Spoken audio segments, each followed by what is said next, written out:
Perkenalkan, nama saya Henry dari kelas RPL 11. Di sini saya akan menjelaskan tugas bab 2 halaman 95. Soal pertama, berikut yang bukan termasuk kelompok bahasa pemrograman SQL adalah, untuk jawabannya adalah D, data transfer language, ada di halaman 42. Soal kedua, ketika membuat identifier, terdapat sejumlah persyaratan yang harus dipatuhi.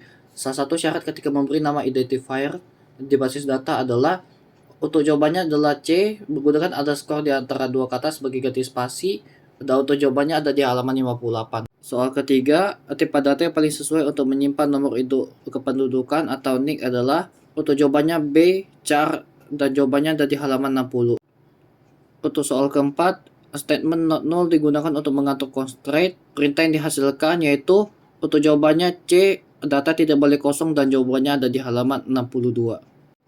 Untuk soal kelima, penerapan domain constraint paling tidak cocok digunakan pada nama kolom berikut, yaitu untuk jawabannya E, alamat rumah, dan jawabannya ada di halaman 63. Soal ke-6, terdapat beberapa perintah yang digunakan untuk melakukan pengaturan pada tabel database. Salah satu perintah untuk mengubah tabel adalah, untuk jawabannya B, alter table, dan jawabannya ada di halaman 79. Untuk soal ke-7, perintah berikut yang biasa diikuti sintaks as pada akhir statement adalah, untuk jawabannya B, create view, dan jawabannya ada di halaman 85. Untuk soal ke-8, perintah yang tidak termasuk DCL adalah, untuk jawabannya C, commit, dan jawabannya ada di halaman 89-90. Untuk soal ke-9, tipe privilege yang tidak umum diberikan kepada pengguna untuk sebuah tabel adalah, untuk jawabannya A, atur tabel, dan jawabannya ada di halaman 89. Untuk soal ke-10, di tabel penjualan terdapat kolom tanggal yang digunakan untuk menyimpan tanggal penjualan. Constraint yang paling cocok untuk menjaga nilai tanggal penjualan yang bukan tanggal hari ini adalah, untuk jawabannya C, cek, dan jawabannya ada di halaman 77. Untuk soal pertama esai, jelaskan perbedaan dari masing-masing kelompok SQL, DDL, TML, DCL, dan TCL. Untuk jawabannya ada di halaman 20, dan jawabannya adalah, Anda dapat mengatur dan mengelola berbagai objek dan data yang ada di dalamnya dengan menggunakan bahasa pemrograman SQL. Yang pertama yaitu DDL. DDL adalah bahasa SQL yang digunakan untuk mendefinisikan objek dan data dalam basis data. DDL memungkinkan seorang pengguna DBMS untuk mengatur perilaku objek di basis data dan menerapkan aturan di dalamnya. Contoh perintahnya yaitu create, drop, alter, truncate, dan rename.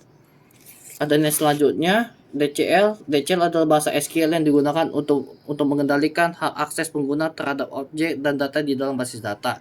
Contohnya yaitu grant dan revoke. Selanjutnya DML. DML adalah bahasa SQL yang digunakan untuk berbagai operasi dalam memanipulasi data di basis data. Contohnya yaitu menambahkan atau insert, modifikasi atau update, menampilkan atau show, dan menghapus data atau delete.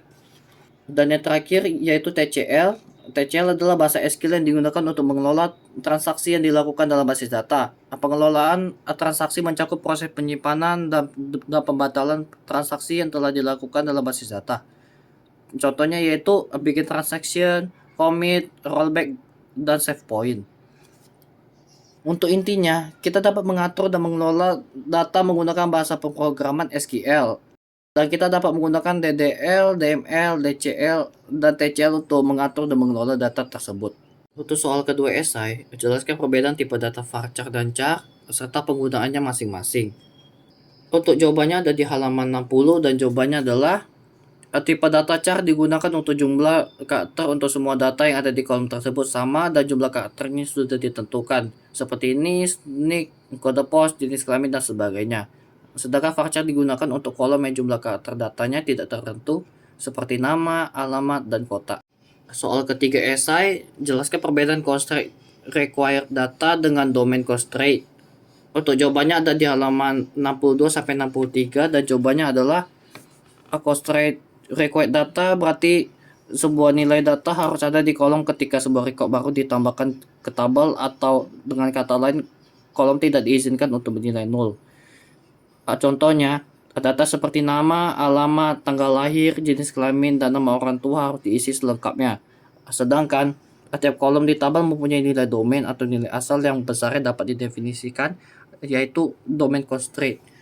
Contohnya, untuk tabel peserta didik di sistem basis data SMK Negeri 115 Bandung, ketika menginput data peserta didik baru, Kolom tanggal lahir tidak mungkin kurang dari 1 Januari 1998 dan lebih besar dari 1 Januari 2006, atau dengan kata lain, umur peserta didik adalah 12-20 tahun. Jadi, domain data untuk kolom tanggal lahir adalah 1 Januari 1998 sampai 1 Januari 2006. Untuk soal keempat esai, jelaskan perbedaan dan persamaan constraint, primary key, dan unique. Untuk jawabannya ada di halaman 66 sampai 67 dan jawabannya adalah untuk perbedaannya, primary key harus diisi, sedangkan unique tidak harus.